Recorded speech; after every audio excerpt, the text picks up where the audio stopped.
Shalom, Sidra de Kitavo, première montée, remerciement spontané ou réfléchi. Notre Sidra débute par la mitzvah de Bikurim qui consiste à apporter chaque année au temple les prémices des 7 fruits d'Eretz Israël. Il est indifférent chez nos sages à savoir quand débute l'accomplissement de cette mitzvah au niveau historique. La Torah nous dit en effet, Vehaya, et voici, lorsque tu seras rentré dans le pays que le Seigneur ton Dieu te donne en héritage, que tu l'auras conquis et que tu t'y seras installé, tu prendras des prémices, etc. Dans la mesure où apporter des prémices est ici conditionné par la conquête d'Eretz Israël et par l'installation des Bnei Israël en Eretz Israël, le Talmud de Jérusalem explique que ce n'est que 14 ans après l'entrée en Eretz Israël que les enfants d'Israël durent apporter chaque année les prémices de leurs fruits au Mishkan, c'est-à-dire au tabernacle. Le Sifré lui stipule le mot Vehaya et voici souligne quelque chose d'immédiat. C'est donc dès l'entrée en Eretz Israël la première fois après la conquête de Jéricho qui fut remise aux descendants de Yitro que débute l'obligation d'apporter les prémices au Mishkan. En quoi ce différent nous concerne-t-il? Il faut savoir qu'apporter les prémices est accompagné de la récitation d'un texte dans lequel le Bnei Israël remerciait Dieu pour tout le bien prodigué. Dans la mesure où un différent en matière de Torah symbolise deux faces d'une vérité divine, on comprend que les deux avis quant au temps adéquat au début de la mitzvah des prémices sont tous les deux des vérités. Ces deux vérités se reflètent d'ailleurs dans notre service divin quotidien. Il est en effet deux manières de remercier Dieu. La première est spontanée, elle est analogue aux prémices apportées dès l'entrée en Eretz Israël. Il y manque peut-être une dimension intellectuelle, mais cette façon de remercier est pure et émane d'une profonde émouna, une profonde foi. C'est le mot Déani récité le matin au réveil avant même l'ablution des mains, avant le Netzilat Yadayim. La deuxième forme de remerciement, celle analogue aux prémices apportées après 14 ans uniquement, est celle du Modim prononcé dans la Tfila après la préparation à la prière et une prise de conscience de la grandeur divine. On a donc deux formes de remerciement. Une forme de remerciement le matin, modéani, qui est spontanée, mais sans beaucoup d'intellect, et une qui est basée sur une étude qui aura précédé la tfila, une concentration dans les mots de la tfila, dans lesquels on rappelle la grandeur divine, et finalement une prise de conscience beaucoup plus approfondie de la grandeur divine. Donc, d'un côté, une pureté, quelque chose de spontané, de l'autre côté, quelque chose de moins spontané, parce que c'est quand même plus tard qu'on remercie Dieu, mais quelque chose de beaucoup plus profond. Et en réalité, ces deux formes de service divin sont nécessaires, elles se complètent pour bien faire. On associera dans notre service divin l'intellect à l'innocence et à la spontanéité. Shalom, Sidra de Kitavo, deuxième montée, bénis ton peuple, bénis Israël. On trouve dans la deuxième montée de notre Sidra le verset « Jette tes regards de ta demeure sainte du haut des cieux, et bénis ton peuple, bénis Israël et la terre que tu nous as donnée, comme tu l'avais juré à nos pères, une terre qui ruisselle de lait et de miel. » Pourquoi le verset emploie-t-il l'expression « Uvarech tamecha et Israël » que l'on a traduite « et bénis ton peuple, bénis Israël » plutôt que « bénis ton peuple » ou bien « bénis ton peuple Israël » tout simplement. L'expression « ton peuple » désigne en général les hommes n'ayant pas d'immense connaissance en Torah. Israël cependant désigne les Talmidei Chachamim ou érudits en Torah. De façon générale, la Chassidoute explique que le peuple d'Israël est composé de deux groupes complémentaires, les érudits, dont l'occupation principale est l'étude et l'enseignement de la Torah, et le peuple dont l'occupation principale est celle des mitzvot. Parmi les mitzvot, la mitzvah par excellence nous confie le Talmud de Jérusalem et la tzedaka, qui permet notamment l'entretien du monde de la Torah. On pourrait par conséquent s'interroger sur l'ordre des mots dans notre verset « Bénis le peuple, bénis Israël ». Pourquoi les érudits sont-ils relégués en deuxième place? La réponse nous est donnée par le Talmud. À la question « La Torah est-elle primordiale ou plutôt les mitzvot ?» Le Talmud conclut que la Torah est primordiale car son étude entraîne l'accomplissement des mitzvot. En d'autres termes, il ressort que même selon l'avis selon lequel la Torah, l'étude est celle qui prime, la raison en est l'accomplissement des mitzvot qui en découlent. On comprend donc pourquoi ton peuple, ceux qui s'adonnent principalement aux mitzvot, précèdent Israël, soit les érudits dans ce verset. Les mitzvot ont d'ailleurs une force tellement grande qu'elles ont pour vertu de transformer même une malédiction en bénédiction. Shalom, Sidra de Kitavo, troisième montée, des élections bien spéciales. On trouve dans la troisième montée de notre Sidra deux expressions qui empruntent toutes deux un terme rare, la ha'amara, que l'on pourrait traduire par le fait de distinguer, de séparer, d'élire un être. Ici, en l'occurrence, le premier des deux versets nous dit « Tu as distingué, élu aujourd'hui le Seigneur pour en faire ton Dieu, pour marcher dans ses voies, observer ses lois, ses commandements et ses préceptes, écouter sa voix. » Et le second verset « Et le Seigneur t'a distingué, t'a élu à son tour aujourd'hui afin d'être son peuple d'élection, comme il te l'a dit, afin d'observer tous ses commandements. » Ces deux versets expriment le lien exceptionnel reliant Dieu au peuple d'Israël. Or, nous lisons la Sidra de Kitavot toujours au mois d'Elul, dont on sait que les lettres Aleph, Lamed, Vav, Lamed et Lul sont les premières lettres des mots Anil, Edodiv et Dodili, verset de Shir Hashirim, le cantique des cantiques, qui signifie « Je suis ». C'est ici l'Assemblée d'Israël qui s'exprime. « Pour mon bien-aimé soit Dieu, et mon bien-aimé est pour moi ». Elul est en effet le mois du travail, de la tchouva, du retour à Dieu. Nous avons l'engagement de Dieu qu'il accepte tout élan positif. Il nous suffit en Elul de faire le premier pas, de vouloir s'améliorer, revenir à soi-même, pour recevoir l'aide du ciel nécessaire à ce retour. Tout mouvement de notre part est amplifié par Dieu sans aucune commune mesure. Comme dans le verset de notre Sidra, tu as élu le Seigneur, etc. Le Seigneur t'a élu à son tour. Il faut juste faire le premier pas. Anilod dit, je suis pour mon bien-aimé. Et ce premier pas doit être sincère. Tu as distingué, élu le Seigneur, nous dit le verset, pour en faire ton Dieu. Nous demande de changer de vie et de nous réfugier en Elul dans une maison d'études nécessairement. Nous pouvons continuer nos occupations journalières. Il nous faut cependant faire un switch, redéfinir ce qui est notre vie et ce qui est accessoire. Nous avons élu Dieu pour en faire notre Dieu. Même notre vie profane sera centrée sur la ferme décision de transformer notre vie en un sanctuaire pour Dieu. Shalom, Sidra de Kitavo, quatrième montée. Aujourd'hui est contracté l'alliance. Dans notre quatrième montée, Moshe Rabbeinu le Lévim s'adresse à tout Israël en ces mots, « Écoute et entends Israël. En ce jour, tu es devenu peuple du Seigneur ton Dieu. » Rashi explique que ce jour désigne chacun des jours de l'histoire, chaque jour devant être considéré comme le jour de l'alliance avec l'Éternel. Rashi vient en ces mots répondre à une question de base qui s'imposait ici. Les enfants d'Israël devinrent le peuple de Dieu lors du don de la Torah. Comment alors 40 ans plus tard, Moshe Rabbeinu peut-il annoncer au Bnei Israël qu'ils devinrent en ce jour le peuple de Dieu? C'est pourquoi on doit comprendre que en ce jour, la Torah sous-entend chaque jour. Et comme le dit Rashi plus haut au début de la troisième montée, la Torah doit te paraître chaque jour comme nouvelle, comme si elle avait été donnée aujourd'hui. Il faut donc savoir entretenir la flamme de l'étude éternellement, la manière du feu qui constamment devait brûler au Beth Amikdash sur l'autel. Ceci est vrai quotidiennement, mais l'est a fortiori lorsque nous lisons à nouveau ce verset lors de la semaine de la Sidra de Kitavo. Le Rabbi fait de plus remarquer que dans ce verset se trouvent des allusions à la naissance du Baal Shem Tov et à la naissance de l'Admor HaZaken, qui tous deux eurent lieu un 18 Elul. En ce jour, tu es devenu peuple du Seigneur est une allusion à la naissance du Baal Shem Tov, qui fonda le mouvement de la Chassidoute qui dévoile l'appartenance de chacun d'entre nous à Dieu, donc que nous sommes le peuple du Seigneur. Et puis le mot Hayom Hazeh, en ce jour, a pour valeur numérique 78, les deux mots, Hayom Hazeh, 78. 78, c'est 3 fois 26, et c'est en rapport avec les trois attributs de l'intellect, Chochma, Bina, Da'at, qui sont finalement à l'origine de la Chassidoute, Chochma, Bina, Da'at, la Chassidoute Chabad, fondée par Admor HaZaken. Shalom, Sidra de Kitavo, 5e montée, les 11 malédictions. Notre 5e montée est celle des malédictions, ou plutôt des bénédictions tellement élevées qu'elles nous apparaissent comme des malédictions.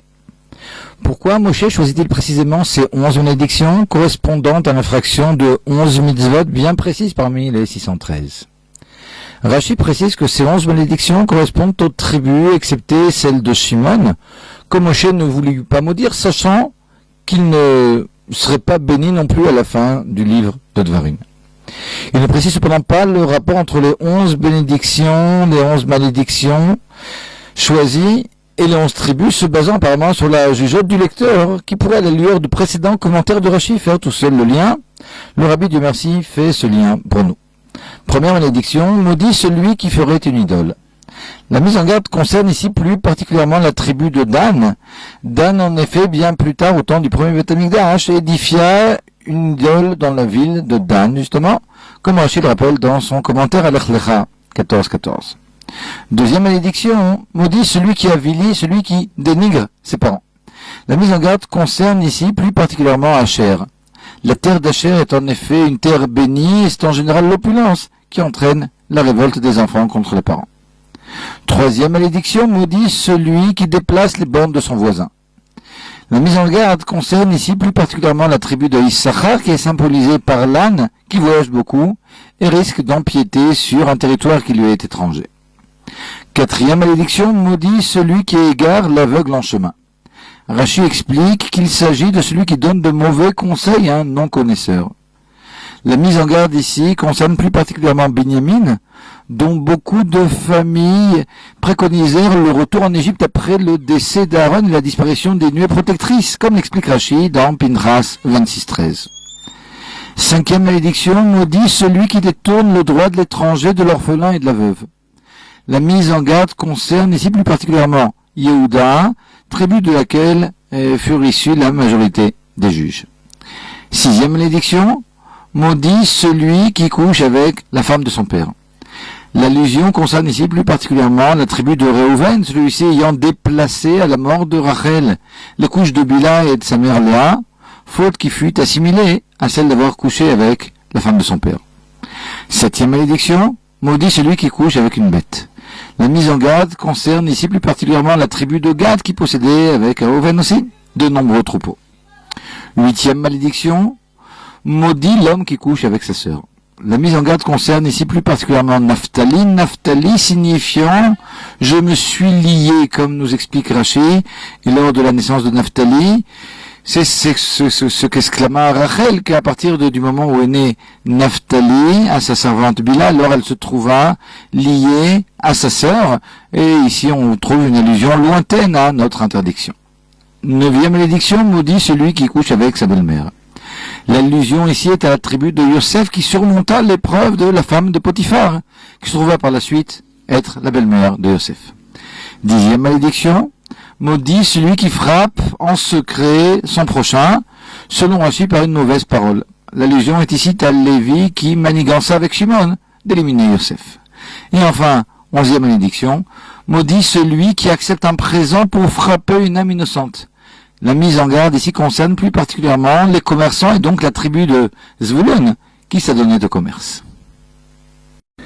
Shalom, Sidra de Kitavo, cinquième montée, les 11 malédictions. Notre cinquième montée est celle des malédictions, ou plutôt des bénédictions tellement élevées qu'elles nous apparaissent comme des malédictions. Pourquoi Moshe choisit-il précisément ces 11 malédictions correspondant à l'infraction de 11 mitzvot bien précises parmi les 613? Rachi précise que ces 11 malédictions correspondent aux tribus, excepté celle de Shimon, que Moshe ne voulut pas maudire, sachant qu'il ne serait pas béni non plus à la fin du livre de Dvarim. Il ne précise cependant pas le rapport entre les 11 bénédictions, les 11 malédictions choisies et les 11 tribus, se basant apparemment sur la jugeote du lecteur, qui pourrait à la lueur de précédents commentaires de Rachi faire tout seul le lien. Le Rabbi Dieu merci fait ce lien pour nous. Première malédiction, maudit celui qui ferait une idole. La mise en garde concerne ici plus particulièrement la tribu de Dan. Dan, en effet, bien plus tard, au temps du premier Beth Amikdash, édifia une idole dans la ville de Dan, justement, comme Rachi le rappelle dans son commentaire à Lech Lecha 14.14. Deuxième malédiction, maudit celui qui avilit, celui qui dénigre ses parents. La mise en garde concerne ici plus particulièrement Asher. La terre d'Asher est en effet une terre bénie et c'est en général l'opulence qui entraîne la révolte des enfants contre les parents. Troisième malédiction, maudit celui qui déplace les bornes de son voisin. La mise en garde concerne ici plus particulièrement la tribu de Issachar qui est symbolisée par l'âne qui voyage beaucoup et risque d'empiéter sur un territoire qui lui est étranger. Quatrième malédiction, maudit celui qui égare l'aveugle en chemin. Rachi explique qu'il s'agit de celui qui donne de mauvais conseils à un non-connaisseur. La mise en garde ici concerne plus particulièrement Binyamin, dont beaucoup de familles préconisèrent le retour en Égypte après le décès d'Aaron et la disparition des nuées protectrices, comme l'explique Rachi dans Pinchas 26.13. Cinquième malédiction, maudit celui qui détourne le droit de l'étranger, de l'orphelin et de la veuve. La mise en garde concerne ici plus particulièrement Yehuda, tribu de laquelle furent issus la majorité des juges. 6e malédiction, maudit celui qui couche avec la femme de son père. L'allusion concerne ici plus particulièrement la tribu de Réhouven, celui-ci ayant déplacé à la mort de Rachel les couches de Bila et de sa mère Léa, faute qui fut assimilée à celle d'avoir couché avec la femme de son père. 7e malédiction, maudit celui qui couche avec une bête. La mise en garde concerne ici plus particulièrement la tribu de Gad qui possédait avec Réhouven aussi de nombreux troupeaux. 8e malédiction, maudit l'homme qui couche avec sa sœur. La mise en garde concerne ici plus particulièrement Naphtali. Naphtali signifiant « je me suis lié », comme nous explique Rashi, et lors de la naissance de Naphtali, c'est ce qu'exclama Rachel, qu'à partir du moment où est né Naphtali à sa servante Bila, alors elle se trouva liée à sa sœur, et ici on trouve une allusion lointaine à notre interdiction. 9e malédiction, maudit celui qui couche avec sa belle-mère. L'allusion ici est à la tribu de Yosef qui surmonta l'épreuve de la femme de Potiphar, qui se trouva par la suite être la belle-mère de Yosef. 10e malédiction, maudit celui qui frappe en secret son prochain, selon Rashi par une mauvaise parole. L'allusion est ici à Lévi qui manigança avec Shimon d'éliminer Yosef. Et enfin, 11e malédiction, maudit celui qui accepte un présent pour frapper une âme innocente. La mise en garde ici concerne plus particulièrement les commerçants et donc la tribu de Zvulun qui s'adonnait au commerce. Sidra de Kitavo, 6e montée, qu'est-ce qu'elle est dans ses voies? On trouve dans la 6e montée de notre Sidra l'injonction Ve'alarta bidrachav, tu iras dans les voies de Dieu. On sait que le Rambam ne comptabilise pas les mitzvot générales dans le compte des 613 mitzvot. C'est pourquoi les mitzvot tels que Kedoshim, Tiyu, soyez saints, ou encore Etrokotai, Tishmoru, vous garderez mes lois, ne font pas, à son avis, partie du compte des 613 mitzvot. Et pourtant, le Rambam compte notre mitzvah, Ve'alarta bidrachav, tu iras dans ses voies, comme une mitzvah en soi, la 8e des 613, dans son Sefer à mitzvot. Le Rambam précise, cette mitzvah consiste à ressembler à Dieu autant que possible. De même qu'il est bon, soit bon. De même qu'il est miséricordieux, soit miséricordieux, etc. En quoi cette mitzvah est-elle différente des mitzvot générales? Il est rapporté dans la Chassidut que les âmes des Bnei Israël diffèrent des anges du fait qu'un ange est appelé statique, omdim, alors que les Bnei Israël sont appelés me'alchim, mobiles. Les Bnei Israël, par le biais des mitzvot, peuvent en effet, tant qu'ils sont vivants, avancer de niveau en niveau toujours supérieur infiniment. L'injonction Ve'alarta bidrachav, tu avanceras dans ses voies, nous explique comment procéder pour évoluer constamment. Uniquement une prise de conscience que les mitzvot sont les voies de Dieu nous permettra de réellement évoluer et surtout de ressentir cette évolution. On pourrait effectuer les mitzvot par habitude. Dans ce cas-là, la progression serait limitée et surtout ne laisserait pas vraiment de traces dans notre conscience. En appliquant l'injonction Ve'alarta bidrachav, tu iras dans les voies de Dieu, soit de même qu'il est bon, soit bon, de même qu'il est miséricordieux, soit miséricordieux, vraiment parce que c'est le derer, c'est la voie de Dieu, d'Akadosh Baruch Hu. Dans ce cas-là, la progression est immense et la sensation exceptionnelle. Dieu introduit dans les mitzvot une force infinie, nous permettant de nous élever au-dessus même de la nature. Il faudra pour cela prendre conscience de ce que les mitzvot sont les voies de Dieu. En passant, sachant que nos sages nous disent que le meilleur moyen de nous lier à Dieu est de nous lier au tzadikim, qui déjà fusionnent avec les voies de Dieu. Shalom Sidra de Kitavo, 7e montée, 40 ans pour comprendre. À la fin de notre Sidra, après le remontrance adressé à Israël et à la suite des paroles de l'alliance contractée, Moshe Rabbeinu rappelle au peuple, vous avez vu ce que Dieu fit sous vos yeux en Égypte, à Pharaon, à tous ses serviteurs et à sa terre. Les miracles immenses que vous avez vus, etc. Là, je saute un peu.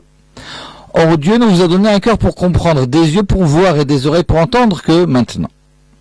Ce passage est paradoxal. Tout d'abord, Moshe rappelle les miracles vus en effet par les enfants d'Israël, mais alors il rajoute que ce n'est que maintenant, soit 40 ans plus tard, qu'ils peuvent réellement comprendre, voir et entendre. La solution de ce paradoxe se trouve dans le commentaire de Rashi.